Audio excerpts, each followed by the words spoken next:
அனைவருக்கும் வெற்றி தமிழ் பயிற்சி அகாடமியின் சார்பாக இனிய வணக்கம். இந்த ஷார்ட்ஸில் நம்ம 10th சோசியலில் இருக்கக்கூடிய ஒரு மிக முக்கியமான பகுதிங்க. ஸோ பார்த்து வச்சுக்கிறோம். நீதிமன்றம் சம்மந்தமான ஒரு வினா தான். ஸோ இந்த பகுதி தான் பார்த்து வச்சுக்கோங்க. அதாவது என்ன இருக்குது அப்படின்னா, அதாவது நம்மளுடைய இந்திய அரசியலமைப்பு சட்டம் என்ன சொல்லுது அப்படின்னு பார்த்தீங்க அப்படின்னா, ஒவ்வொரு மாநிலத்துக்கும் ஒரு உயர்நீதிமன்றம் கண்டிப்பாக இருக்க வேண்டும் அப்படின்னு சொல்லுது.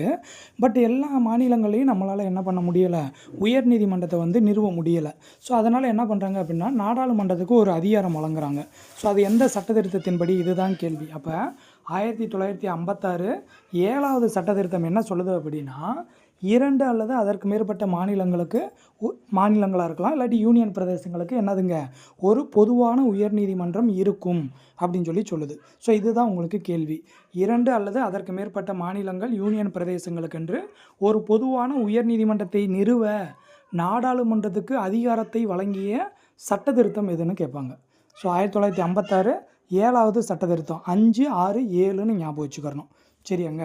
ஸோ அதன்படி பார்த்தீங்க அப்படின்னா, பஞ்சாப், ஹரியானா, அதுக்கப்புறம் யூனியன் பிரதேசமாக இருக்கக்கூடிய சண்டிகர், இந்த 3க்குமே பார்த்தீங்க அப்படின்னா சண்டிகரில் தான் உயர்நீதிமன்றம் இருக்குது.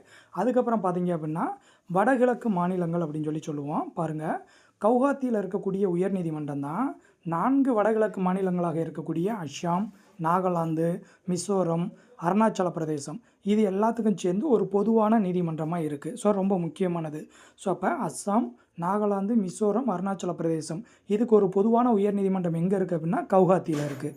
அட் த சேம் டைம் பாருங்கள், டெல்லி மாநில அந்தஸ்து கிடையாது, அது யூனியன் பிரதேசம்.